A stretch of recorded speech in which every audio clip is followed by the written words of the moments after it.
Rock and roll, man. Rock and roll, baby. Whoops, I should get this going. Himself in danger. Did you guys see this? Hernandez. Chris Tyone watching Did you guys see real this? closely here. Hernandez, we're I think, lagging just again. stuck his tongue out to Sean Strickland. So I saw Sean smirk. And that is the end. The stash. Luis Hernandez gets it done. He's talking to Chris Curtis and Sean. Oh, Sean. Strickland. Oh, wow. Whoa. Sean comes a stomping. Oh, no.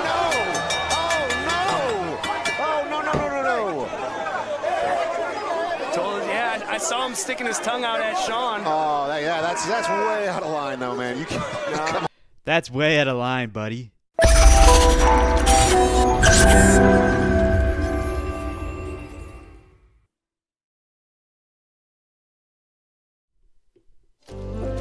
Oh, you know how it is. You know how we do. You know how we play. You know how we scramble those eggs. Welcome to the DynamiteGizmo Podcast, everyone. Episode 257? Or 58? Or is it 57? I don't fucking know. I don't know. I'm going to unplug this because I'm lagging. That might be why. I don't know if that's why, but maybe it is. Here's today's card. It's tradition around here to show you the card, but it's not tradition to show you what's on the card, but you'll find out anyway because we'll talk about it. My camera has been lagging for half a millennia now, and I can't figure out why. It's okay now, it looks like. That's okay. Nothing like a little lag. Everybody needs a little lag now and then.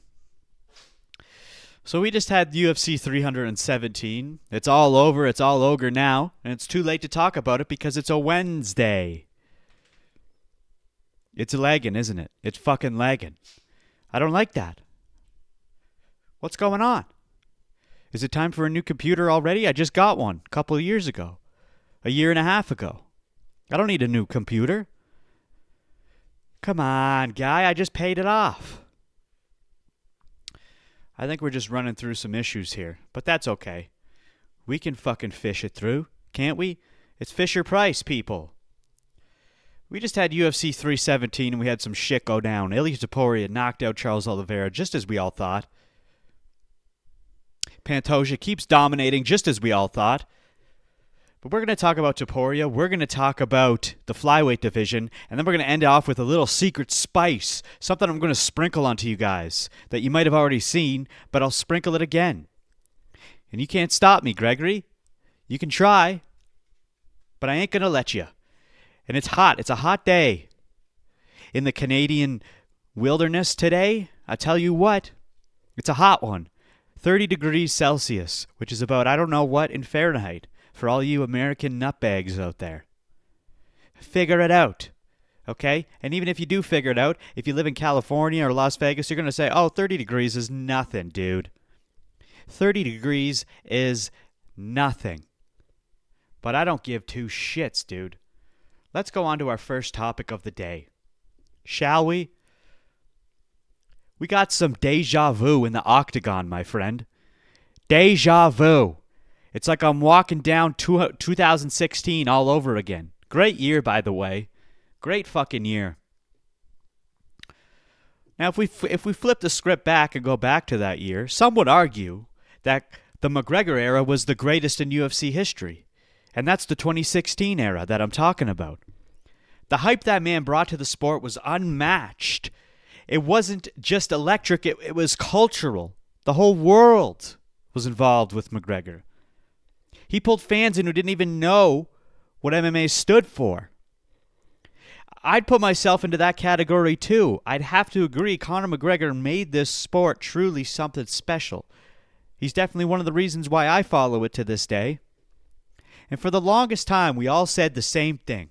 No one will ever match what Conor McGregor did. He was one of one, the kind of athlete, showman, and finisher you see once in a generation. Maybe in a whole entire lifetime. Maybe 2 lifetimes. But here's the thing. I've always believed we would see someone like that again. I didn't know when. I didn't know who. But someday, it felt inevitable. How could it not be? As long as the UFC exists, there will be another Conor McDick. And now, I'm starting to think that someday might be now. Because what we're witnessing this very moment in UFC history is strangely, eerily, uncannily similar to the McGregor era. And I'm talking about Ilia Topuria. Ilia Topuria. I'm talking about Ilia Topuria. I mean, last episode, we slightly scratched the surface. We mentioned that Ilia's tattoos and his walkout energy and even his warm-up rituals inside the cage were Conor McGregor-esque. But the fight this past weekend, that's when parallels truly snapped into focus. Let's get into the numbers because, honestly, it is really wild how accurate these motherfuckers are to one another. When Ilia Topuria won the featherweight title, he was riding a 15-fight win streak. When Conor McGregor won the featherweight title, he was also on a 15-fight win streak. Both were on a 7-fight UFC win streak when they captured that belt. Both were 27 years old when they claimed the featherweight title, and both became dual champs at the ripe age of 28 years old. And get this, Ilia was 28 years old, 4 months and 21 days when he captured the lightweight belt. And Conor McGregor, he was 28 years old, 4 months and 10 days. That's an 11-day difference. Come on. Now let's take a look at the list of legends that they both ran through on their path to double champ status. Ilia finished Volkanovski, then Holloway, then Oliveira. McGregor went through Mendes, Aldo, and then Alvarez, back-to-back-to-back finishes from UFC royalty, from both these motherfuckers. Even the final hammer fist that sealed the deal for the lightweight title is identical. There's a split-screen image circulating online of McGregor and Topuria together landing the exact same shot, same posture, same camera angle. History is just literally repeating itself, dude. I got the picture here. We can take a look together, shall we? Look at this. It's identical. Identical. The second pair is free. Identical. You guys remember Vogue Optical? Doesn't matter. Now let's talk about the differences, because there is differences. As closely accurate as they are to one another, in terms of what I just described, there are some differences. Nobody has ever done it exactly like Conor McGregor, specifically on the microphone. That's what pushed him beyond fighter status and into global superstardom. That's what took the UFC from big to mainstream mega fucking business. Ilia's not quite like that, and I don't think he ever will be. He's got some personality, sure. He'll clap back, he has moments, but he's more poetic, he's more controlled. As GC from the Ariel Helwani show put it, there's a poetic jab style to him. It's got flavor, but it's not fire. It's not the McGregor way. But here's the real question. Does it even matter anymore? It's pure dominance enough to fuel the next golden age of MMA? Is Ilia Topuria the McGregor of this generation? Even if his mic skills don't match, because everything else from the numbers to the knockouts, it's lining up like a script we've seen before. So what do you think? Let me know in the comments. Is Ilia Topuria the second coming of McGregor? Or is he writing his own story entirely? Is Ilia Topuria the second coming of McGregor? Or is he writing his own story entirely? You need to tell me now, because I can't tell you. There's only 45 people who can answer this question, and you are one of them. I shit you not, dude. I shit you not. Now, also this weekend, co-main event, we had Pantoja versus Kai Kara France. Sorry, Kai Kara France. It's not France. It's not France. It's France. Get it right. And just as we all suspected, or not all of us, but some of us, and me specifically, we thought Pantoja was going to take it. And guess what he did? He creamed. He put jelly whipped cream all over his donuts, squished him across the canvas, and made Kai Kara France slip in that jelly. And let me talk about the flyweight division now, shall we? I need to talk about the flyweight division.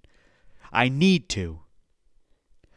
Do you remember when UFC first kicked off back in 1993? Yeah, I doubt it. I doubt you do, because you were born in the 2000s, you silly goose. Maybe not all of you. I certainly wasn't. But even though you don't remember it kicking off in 1993, what you do remember is this. For the longest time, forever, there was one division that ruled them all. Can you remember this? Even if you don't remember, you can at least take a guess. One division that brought excitement to fans who didn't give a single damn about grappling, jiu-jitsu, or anything involving a takedown. That division was heavyweight. You had the biggest guys in the sport in a huge weight window to fight within. Add in a cocktail of every PED imaginable, and you had two Goliaths smashing heads with one guarantee. Someone was going to sleep. And not by a choke, but by a punch or a kick. Back then, people didn't care about the fight IQ or ground transitions. They wanted violence, blood, brutality, but nobody understood or even cared to understand the chess match of a ground control match. They just wanted haymakers and highlight reels. And to be fair, it was a different time. The UFC was still brand new. Even today, compared to boxing, MMA is still in its infancy. But just like any sport, things evolve, rules change, exceptions shift. And speaking of evolution, did you know that the flyweight division didn't even exist until March of 2012? The UFC went nearly 2 full decades without it. Why? Because the idea back then was that the lighter weight classes were boring and wouldn't draw any attention. No knockouts equaled no dollars, baby. And for a while, that was the case.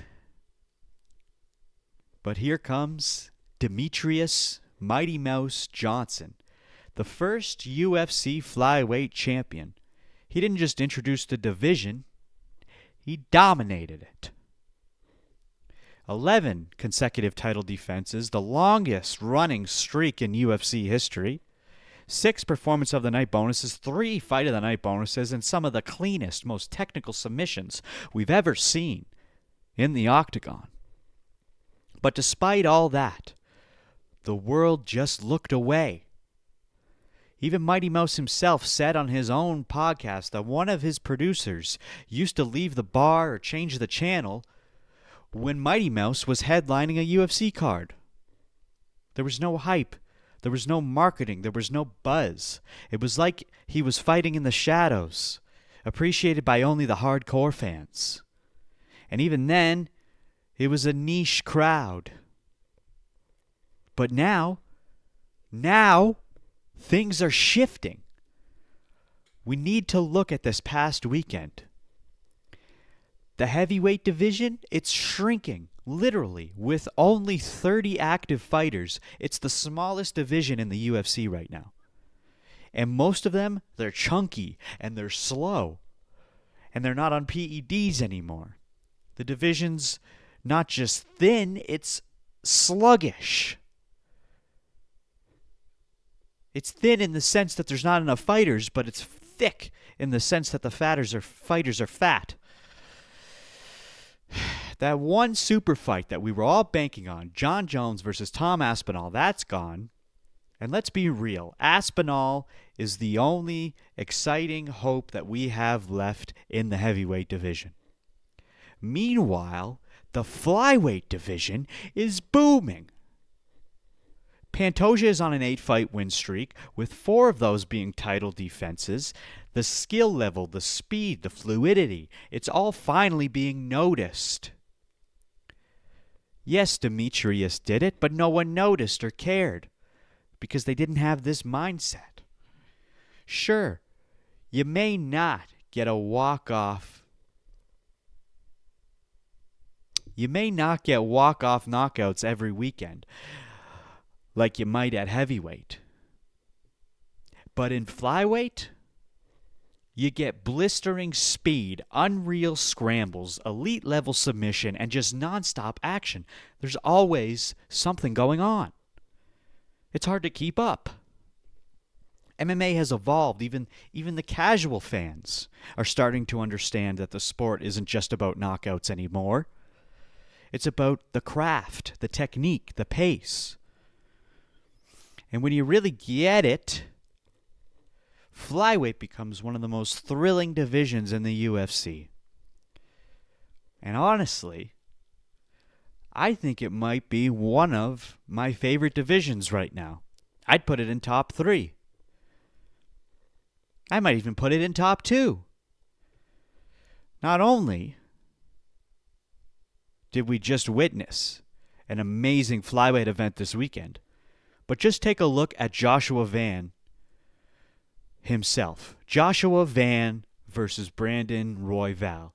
Not only was it a fight of the night, it might even be fight of the fucking year. No takedowns. Not even one. Just a relentless slugfest, ending in a 3rd-round KO with over 400 significant strikes between the two of them. Unheard of. Not just in flyweight, but in any division. So you're normally expecting flyweight to have takedowns and grappling and all this stuff like I just talked about. But look what we're getting now. We're getting slugfests in flyweight as well. Like, come on, dude. And to top it off, we got something we almost never see in this division. We had a post-fight face-off in the Octagon after Pantoja won his fight. Take a look here. We don't need to go through it all, do we? I don't think we do. I don't even know if I can. I might have to cut that part out because a lot of times when I show UFC footage, I get a copyright claim and then my video gets blocked. So let's hope that doesn't happen. We need to step back towards Joshua Van here for a second. Am I lagging? I don't know. Joshua Van, who only joined the UFC in 2023, just 2 years ago, he went from an unranked nobody to number 12 to number 1 contender all in under 2 years. He's now 8-1 in the UFC, 15-2 overall, and next in line for Pantoja's title. Just when we thought Pantoja had no fresh challengers, bada boom! Here we are, another fight of the year contender on the horizon. And now, Pantoja has moved up to number 5 on the pound-for-pound fighters list. So what do you think? Huh? Is the flyweight division finally getting the respect that it deserves? Does Pantoja deserve his spot on the pound-for-pound rankings? Or are you still holding out for the heavyweights and could care less about the little guys? Let me know in the comments below. Rock and roll, baby. Rock and roll McDonald's. This might be a really quick episode. And you know what? I'm fine with that. I'm doing a solo podcast. Podcasts don't have to be 3 hours long. They don't even have to be an hour long. That was Rogan who started that trend. I'm starting my own trend. It's called a mini podcast. Short and sweet and to the punch. That's what you get if you're by yourself. We have one more topic of discussion.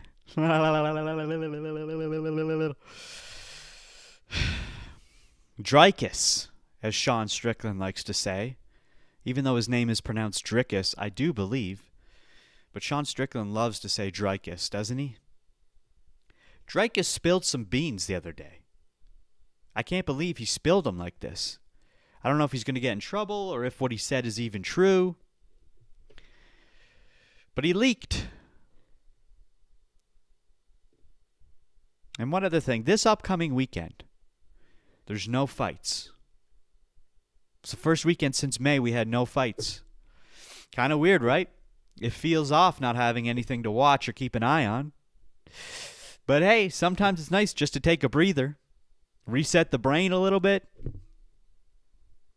With that said, before we wrap up today's episode, I need to touch on one last thing. There's a clip that's been making rounds online. And it looks like Dricus du Plessis may have accidentally leaked some major info about UFC 319. We already know that he's headlining against Khamzat Chimaev. A monster fucking matchup, dude. Absolutely love that fight, as does everybody. But the big mystery is who is the co-main. I don't think it's going to be Michael Venom Page. Now, we all saw Paddy Pimblett step into the octagon after Ilia versus Oliveira this past weekend. But apparently that wasn't planned. According to Dana White, if he were in the building, that wouldn't have happened. So the co-main slot is still up for debate. And so is the next lightweight title contender. Right now, it feels like we're looking at 3 names in the mix. Number 1, we have Arman Tsarukyan. He is actually number 1 ranked, and many say he should get the next title shot. But Dana recently revealed that Arman actually did miss weight at the beginning of the year when he was supposed to fight Makhachev. Something that might have hurt his chances. Well, it's not something that might have. It did hurt his chances. They said it was a back injury, and now Dana's saying he actually missed weight. So then we also have Justin Gaethje. He's been lobbying hard, okay, saying the Max Holloway fight, the Max Holloway BMF fight, was just an exhibition. Officially, if you didn't include that, he's on a 3-fight win streak in the division. But the thing is he fought Dustin Poirier and won, but that was also for the BMF title. So how was that not an exhibition? But the Justin Gaethje or the Max Holloway one was. So that doesn't really make sense to put Justin Gaethje up next for the title. And then we have Paddy Pimblett. And here's where it gets spicy, okay? Paddy's on a 9-fight win streak. He's 7-0 in the UFC. He's got a long-standing beef with Ilia Topuria. Both fighters have said publicly that they want to fight each other. And then we had that big Octagon moment this weekend. It all lines up. But does that warrant a title shot? Is Paddy really deserving of a title shot? Well, it might not even matter anymore. We might not even have to have the discussion anymore because according to this leaked clip from Dricus, we have some news for the co-main event of UFC 319. And why don't we take a listen together? The fight's in August in Chicago. Yes. You wanna go? Let's do it. We're gonna go Miami and LA. It's going to be a big card. Might as well go to Chicago. It's going to be a big card. The co-main event is Paddy Pimblett and Justin Gaethje. That's an awesome fight. That's gonna be a sick Awesome one. fight. It's gonna be a good fight, man. Khamzat and you, man, crazy. The fight's in Are you kidding me? Are you freaking kidding me, Nat? You can't just drop that. If that's legit, not only would that be an absolute fire of a co-main event, but if you just think about it, it actually makes a lot of sense. Let's just break it down a bit. Arman did successfully weigh in as the backup during this past weekend. So technically, if there was another next contender, he would be next in line because he already weighed in as the backup, so he's ready to go. And if you put Paddy versus Gaethje on the co-main of 319, then that becomes the number one contender eliminator. That way, everybody gets a fair shake. Arman gets the title shot that he earned. The winner between Paddy and Gaethje get a massive spotlight, and then the winner of that is next in line for the title, whoever wins against Arman and Topuria. That's pretty clean matchmaking, fair, exciting, fucking marketable. All right, that's really good fights there. Bunch of really good fights all crammed together. Instead of just fucking scooping Paddy up and giving him the spot, let's do all this. I think that would work.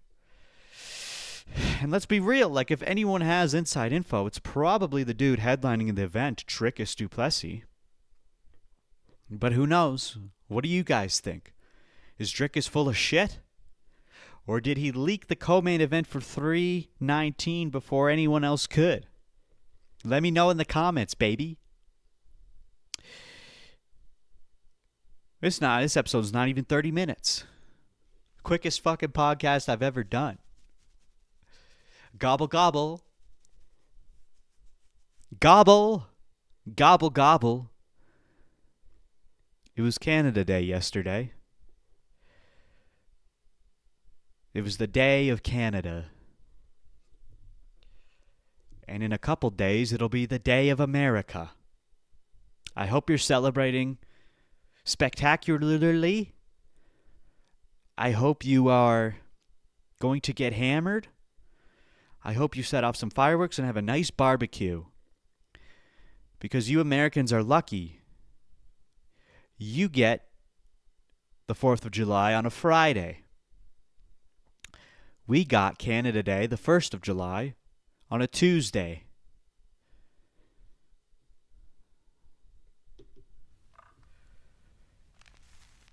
And that's it for this episode of the DynamiteGizmo Podcast.